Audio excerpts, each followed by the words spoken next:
मंदिर मस्जिद जहाँ भी गलिया सबसे तोरा मांगलिया गे।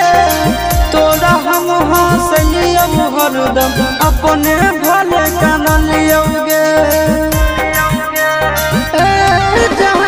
मंदिर मस्जिद जहाँ भी गलिया सबसे तोरा मांगलिया गे। तोरा हम हंसलिया हरदम अपने भले कानलिया गे।